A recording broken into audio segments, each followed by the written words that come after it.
Alright, so if you've been keeping up with the whole Woodstock 50th anniversary thing, which I have been, and I've been making a few videos on the matter on my YouTube channel, then you know at this point that the event has been officially canceled.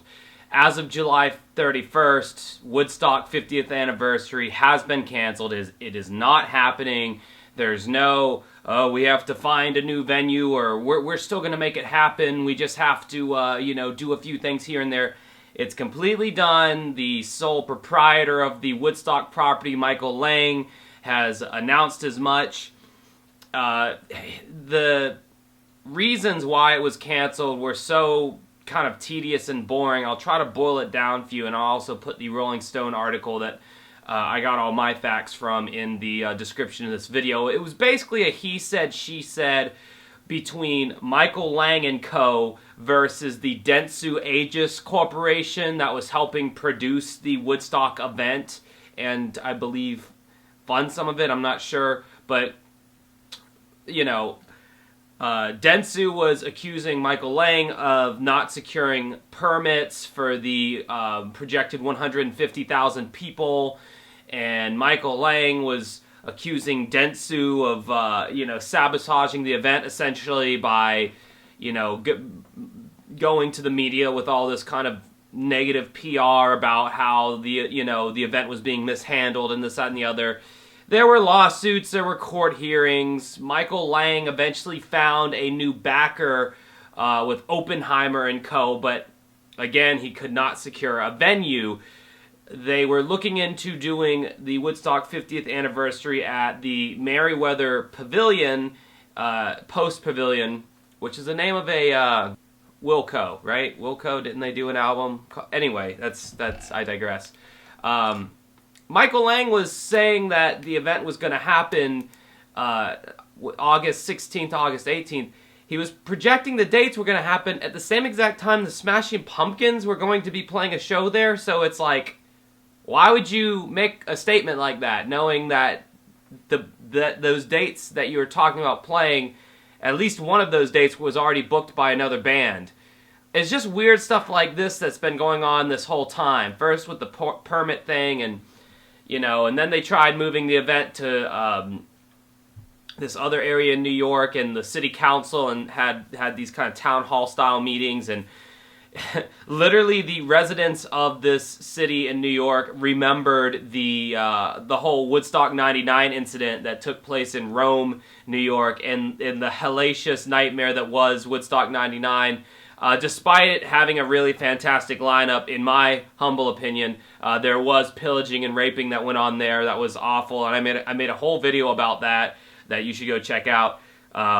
It's actually getting kind of popular with the views finally. It wasn't at first, but anyway, they basically said, hell to the no, we do not want you coming to our city with your carnival of debauchery. So basically, couldn't find any place to put on the festival, was having trouble getting backing, etc., etc. There was so much incompetence going on with Michael Lang and the people that he had surrounding him that it blows my mind that they did 3 of these things, Like, they are having so much trouble putting together this 50th anniversary Woodstock, and yet they did the Woodstock 69, the Woodstock 94, and the Woodstock 99.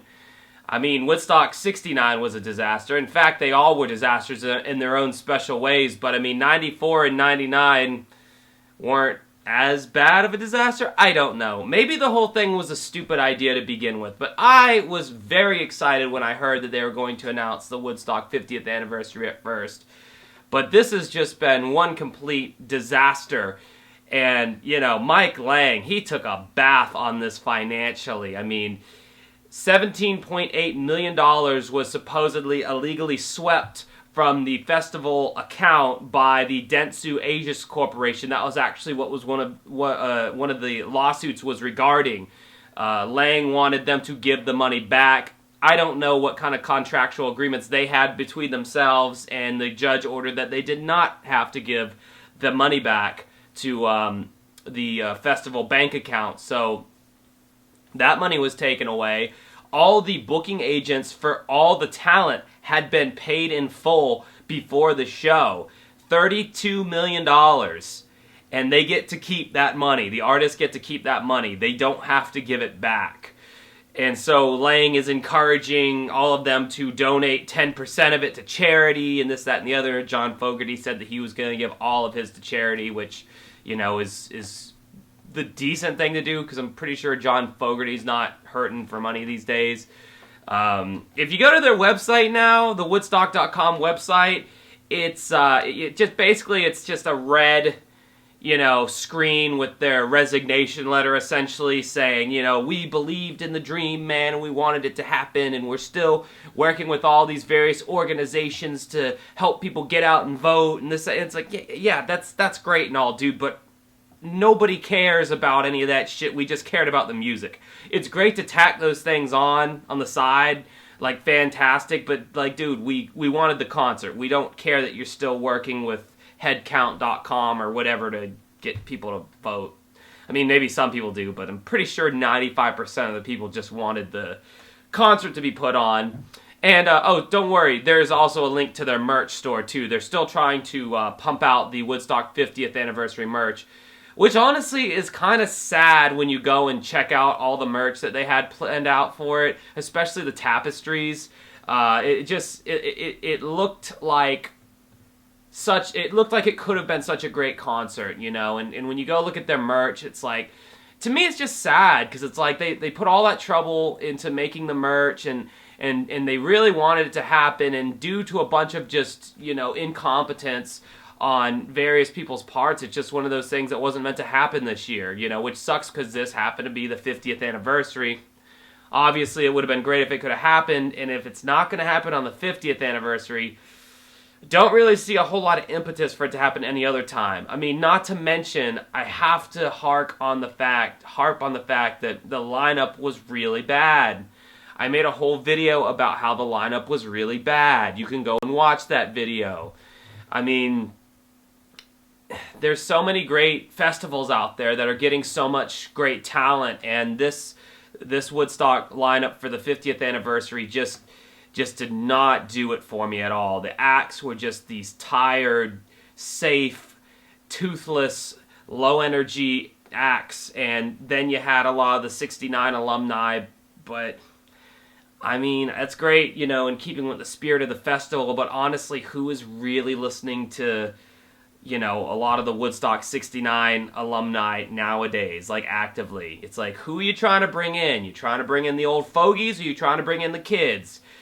The lineup didn't really make either happy, I feel, to a certain extent, but again, I made a whole video complaining about the lineup. I wanted this to happen, man. I really did. I wanted this festival to happen. I've talked about my love for the Woodstock 94 and 99 festivals in my previous videos, and I was really hoping that this festival could bring back, you know, a lot of titans, a lot of fantastic acts, you know, like, I'm not going to go through the list of who I wish, because, again, I made that video already, but like, people have mentioned in the comments in my previous Woodstock videos just great suggestions for bands that are still around that could have, you know, brought some rock back to it, brought some, you know, energy back to the festival, but all they wanted to do with this festival was to make it as sleepy and indie and folky as possible, and maybe that's the zeitgeist of 2019, but I'm not interested in that kind of stuff anymore, and I never was. So I don't know why I said anymore just then, but I'm not interested in this kind of music that they put together for this lineup. So, I mean, in addition to it being one of the smaller festivals, even if the concert did happen,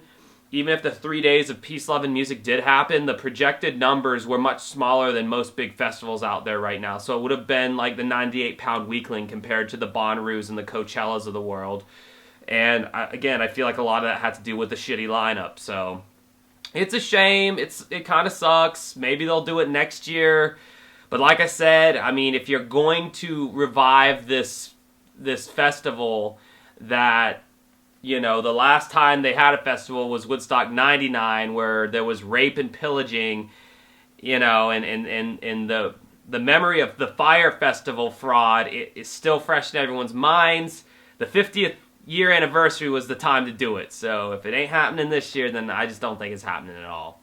So this was the final video I was going to make to close out this Woodstock 50th saga of mine. I've made 2 other videos about this, one where I really go in depth about that lineup, which they've removed from their website and you can't see it anymore. I'm sure you can find the lineup if you Google it, but if you want to see me do commentary on that, then the video should be popping up around me right now. Until next time, everybody, have a good rest of your night.